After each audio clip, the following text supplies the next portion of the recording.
SHREVE IBB Pro, Mr. AKA Tell It Like It Is. And I got a fun one for you today, guys. But before we start, I am just an actor. This is all for entertainment purposes, so do not copy anything I say or do in this video. This is for your sheer entertainment. Moving forward, I had to do this video. Why? Well, number one, I love Marvel. Love Marvel. Biggest fan ever. I watch every single movie and I watch them almost daily. It's actually pretty ridiculous. And two, wrestling is in my family. My uncle is Abdullah Butcher, Hall of Fame inductee 2005. He's one of the first ones to kind of start the whole blood slashing and gashing in the WWE, WWF back in the day. And my uncle actually did fight and wrestle Hulk Hogan in 1989. It was one of the coolest matches ever, as long as it was in Japan. My uncle used to go to Japan all the time to wrestle, and that was his thing. Now, I had to do a video once because I'm like, yo, how are we going to take Thor and turn him into Hulk Hogan, right? This is going to be one of those like movies that's going to change Chris Hemsworth, his whole career, in a good way, if he can pull it off. On an acting standpoint, he's got to play in the movie, he's got to play Hulk Hogan, the actual wrestler, and then Terry, the actual person. So he's got to go from back to back, from being the actual guy himself to being then like Hulk Hogan, which is going to be pretty crazy. So he actually has to put on some really good acting skills. I don't know if you guys ever seen the movie The Wrestler. Great movie. Same thing, I think, is going to be the same idea. But let's just take his acting over here, because we know he's a good actor, but how is he going to go from Thor to Hulk Hogan? Let's give you some stats. For the role of Thor, he got up to 220 pounds max. So for you guys to see him, you know, in the video in Thor with that physique, that's a 220 pound physique right there. That is nowhere near close to Hulk Hogan's actual size while he's a wrestler, standing at 6'7", 300 pounds. Now, I'm pretty sure CGI can do the height thing. That's pretty easy. Everybody knows that you can make everyone look taller on camera. You see actors in person, you're like, man, that guy's way shorter than I thought. So we're not gonna worry about the height. They can make that work. But when it comes to sheer size, how are you gonna do that? Now, you can't CGI the whole damn thing because it'll look like Thanos and not look real at all. So, and you can tell the difference. I don't care how good the CGI is, you can tell the difference. When he was in Endgame, he was wearing a prosthetic to make him look like he was fat. So, he's not Christian Bale, where Christian Bale can pull off these crazy transformations with his actual physique. He's got to do some stuff to get him to where we need to get him when it comes to being Hulk Hogan. So, I'm going to put a standpoint like this. I'm going to assume right now, since nothing's really going on in the world because of the current situation, a lot of studios and production companies and even movies have been put on hold. So right now I'm thinking that Chris is probably sitting around 200 pounds, his regular weight, 6'2", 200 pounds. How's he going to get to a point where he looks somewhat like Hulk Hogan, right? How much weight does he have to put on to be somewhat close? So then I guess the rest of the camera and the CGI can do the rest of the work. Well, I'm looking at 50 pounds. On his frame, 6'2", 250 pounds, I think is a good enough amount of weight to reach so they can do the rest of their, you know, CGI stuff to make him look, you know, bigger than ever. I mean, to fill the gap of 6'7" to 300 pounds is insane. So I'm assuming right now that Chris is completely natural. I mean, what else is he gonna do? So I'm thinking like, okay, how about this? Let's take the standpoint like, if Chris was gonna hire me, what would I do to get Chris to where he needs to be? Now, the date of the show, of the movie, hasn't been set yet. Now, probably when I'm done with this video, it's gonna be set and there'll be a bunch of comments like, oh, the movie's gonna come out here. So we don't really have a time frame. So I'm gonna assume that the movie will be maybe in 2021 in the fall. I would say, or like even summertime. Those are when the box hits are the best, around summer or Christmas time, or you know, right before the movie. So I'm gonna say that in a year and a half, there's our time frame. Now, how's it gonna get there? I'm thinking that, now remember, I'm gonna take the standpoint of Chris has hired me to be his coach, to take care of his nutrition, his supplementation, and his training. All three of those things. How can I make those three things synergistic to make him become Hulk Hogan? He's gonna have to go on the dark side. I'm sorry, he's gonna have to do it. There's no way in heck he's gonna put on 50 pounds of muscle natural. Not gonna happen. Even in 10 pounds of muscle natural, not gonna happen. He's my age. I'm not gonna put on 10 pounds of muscle natural. Not gonna happen. It's like almost impossible. So he's gotta go on that road. So what's he gonna do? I thought of a way he could do this. Now I'm taking this as less risky as possible. I want to, if I'm gonna coach him, I'm gonna say, look, Chris, we gotta be Hulk Hogan. We're gonna have to do some things, but I'm gonna do the best I can to make sure that we're not gonna, put you in harm's way that much. Anytime you use any kind of anabolics or anything like that, you are taking a risk, no matter what. There is no safe in this. It's like a spectrum. You kind of float. Some people can do their first cycle and be completely fine. Some people do their first cycle and they have a bunch of side effects. That's just the reality of it. So when I'm looking at this, I'm like, okay, how can we put a nice program, nutrition, training, and supplementation for him together? So here's what I looked at. Most movie stars are using growth hormone. For sure. Not for a size thing, but more so for the anti-aging purposes of it.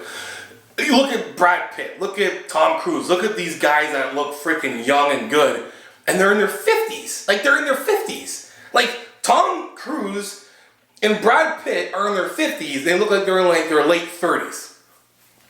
Actually, right? So, Sylvester Stallone's been busted for trying to import, GH. So, a lot of these guys are using growth hormone. So, as a bodybuilder, professional bodybuilder, and seeing the amounts that have been used, that I've used, that have been prescribed to me, or just from the talks and roundtables we've had with other discussions with other bodybuilders, this is what I would put together for Chris Hemsworth. Now, when it comes to growth hormone, since he can afford it, he's going to do it. I mean, if you can't afford growth hormone, then I'm going to go the MK677 route. You're paying basically a third of the cost, and you're getting almost the same benefits. Now, growth hormone, I would definitely have that around 8 to 10 IUs. Now, this is talking around when it comes to dosages when it comes to bodybuilding. Some of the dosages are higher than 8 to 10 IUs, but I want to make the IUs at a level where it's not going to harm him at the end of all this. We don't need him getting all blah, and then all of a sudden he has to do a roll. He has to be nice and aesthetic again. He can't reach that point because he's just effed his body by abusing growth hormone. So we're going to do 8 to 10 IUs of growth hormone steadily, daily. Moving from there, we're going to go on to testosterone and enanthate. Test enanthate. We're going to use long esters. Why? Because we don't have to shoot every freaking other day. We don't want to be a pincushion on this. And I'm sure Chris doesn't want to be a pincushion either, right? Probably get prescribed by his doctor and he go there and get it done once a week. Now, when it comes to bodybuilding dosages, we're looking at anywhere between 500 as an amateur, around 1,000 milligrams when it comes to like a professional. Now, I've seen higher than that. We're not going to go higher than that because, again, we want to do this with as least risk as possible. So, we're looking at anything between 8 to 1,000 milligrams testosterone and enanthate. Moving from there, we're going to go use equipoise. Now, equipoise is one of those like really good steroids that help you build good, lean muscle tissue. And it's a really good one for athletes to use as well, too. It's not going to dry up your joints. You're going to be able to create and repair and recover a lot faster. So equipoise sitting around like 600 milligrams. From there, I would take, Decadurabolin because we want to put on some size. That is going to help us get on some extra good size when it comes to rapid muscle growth. So that we're going to keep around like 600 milligrams as well. Then we're going to move down to Tren. Now, Trenbolin is one of the most abused steroids I can guarantee out there. But we're not going to go to these stupid, crazy, annoying levels that most idiots think that people are doing. We're going to keep it at around 400 milligrams a week. Now that's Tren and enanthate. All of these you can shoot once every 5 days. That's it. So less frequent shots and good amount to help us gain muscle. Now, oral-wise, we're looking at, obviously, when it comes to like your aromatase inhibitors, we're looking at like Arimidex. Now, how much? Now, since he's taking this amount, we're going to have to make sure we keep an eye on this. So we're looking at maybe 1 milligram of Arimidex maybe every other day or every third day, depending on how his body responds. If it starts responding in a negative way, we'll increase that. If we start to reaching those side effects, then we'll add in something like Novadex to help, counteract the estrogen buildup. Now, when it comes to put on size, when it comes to our orals, now I want to do way less orals than anything else. I don't want to put too much stress on my liver by swallowing a bunch of pills. That's why we're going to go in the shot route and then having maybe 1 or 2 orals. Now, when it comes to putting on size, yes, we can use D-ball, but I don't want to, I want so much water retention. I want to have the least amount of water retention and the maximum amount of benefit when it comes to adding on size. So, and the least amount of toxicity as well too. So something like Super Gel will be your best bet, but if you want to add some size without water retention but being a little risky, look at Anadrol. Now Anadrol at 50 milligrams every other day, or you can do Super Gel around like 20 to 40 milligrams every day. That's what I would have him do just for his supplementation, and then obviously with his, using creatine, your over-the-counter stuff, protein supplementations, and everything else. Some vitamins in there, micronutrients to help with, transporting, delivering these things to our bodies and make sure we can keep it at bay. Do the most you can, but honestly, guys, take something like milk thistle when you're using. It's not gonna save yourself. So it's good to have it there just in case, but it's really not gonna keep you safe in a sense. Anyway, now from there we have our cycle already set. How are we going to add some size when it comes to nutrition? Well, again, he's not playing a role where he has to be absolutely chiseled. He's playing a role where he's being Hulk Hogan. Hulk Hogan was a mass monster with a good amount of musculature on his body, but he wasn't ripped. So we're going to add 500 calories of a surplus every single day. Now let's say this movie's in a year and a bit from now, 50-ish weeks, he's going to put on about 50 pounds of added fat and muscle. It's going to be a combination of fat, muscle, and water. So again, we're not trying to have him chiseled. We want to have him at a good rate of mass. He needs to be like off-season thick looking, not 2 weeks out from a bodybuilding show and ripped, right? So nutrition-wise, obviously keeping his food, calorie-dense meals, keep him enjoying it. Obviously he's eating more food anyway, so not that he's going to be restricting himself from anything, but again, what do those calories look like? Doesn't matter. He's going to be in a 500 calorie surplus to add the weight on. Now when it comes to training, how are we going to tie this all together? Remember, none of this really matters unless the nutrition works and your training works. The supplementation part of it is good, but that's only there to amplify your work ethic. It's not there to replace work ethic, it's there to amplify work ethic.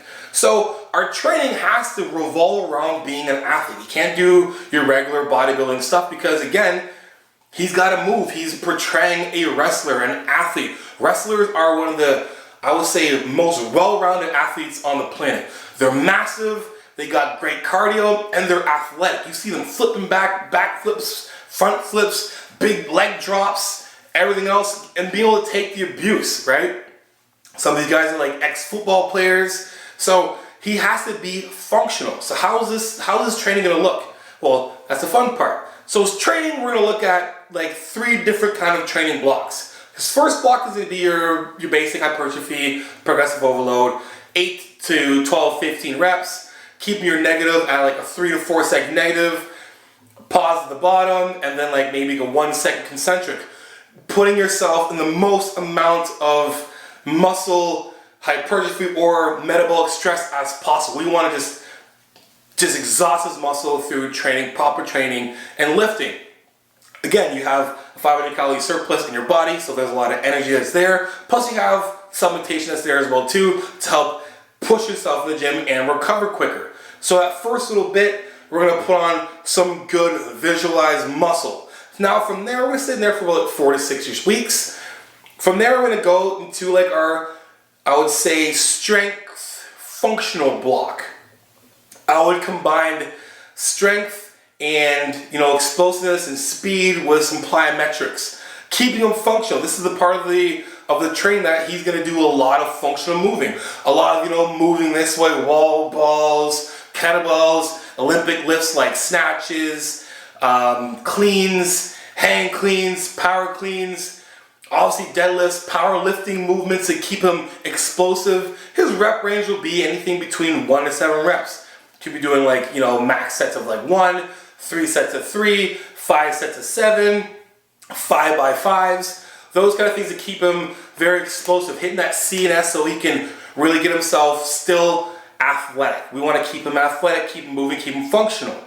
Now after that's done, then he's going to move on to more of like a deload-ish week. Not weak, but like almost like a back off, but more of a higher volume. Decreasing the weight, but increasing the volume in his training. So volume being 15 to 25-ish reps. That's going to keep his heart working really well and keeping his cardiovascular strength up. Remember, if he's going to be putting on size, he's got to be able to carry this weight around. This more size you put on, the more stress your heart has. Your heart doesn't want to be bigger than it already is. Your heart doesn't want your body to be bigger than what it is. And your heart doesn't want to be bigger than what it is. So if it's going to grow, either your heart or your body, we have to keep our cardiovascular health here. It's got to be priority. So we're going to push it, the whole training system, we're going to push his cardiovascular through, you know, steady state cardio, as well as in his training itself. But the last phase will be more so of shorter rest periods, higher volume, and just really exhausting the muscle and training as hard as you can with that volume.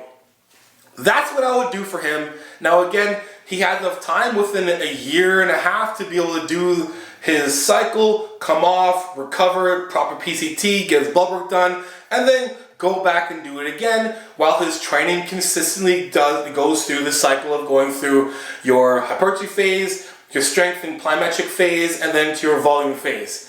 And then his food is going to stay consistent at that point where it's going to be 500 calories instead of 500 calorie surplus. Now, we can always gauge that depending on what the role entails, but again, we have to have him big. We need to have him visually big. If you look at a 6'2" Chris Hemsworth and then putting 50 pounds on him, on his frame, I believe that would be a good enough visual look and size for for the production companies to be able to do the rest when it comes to like CGI. So that's what I would do. That's what I would do for him if he hired me. So Chris, if you're looking for a coach, you haven't one yet, give me a ring or email me at hardcore.training02@gmail.com. For the rest of you guys, do the same thing. And again, if you like the video, please subscribe, hit that like button and the notification button so next time I post a video, you were the first ones to get it. And again, guys, thanks for watching, thanks for stopping by, and keep gym chasing. Peace.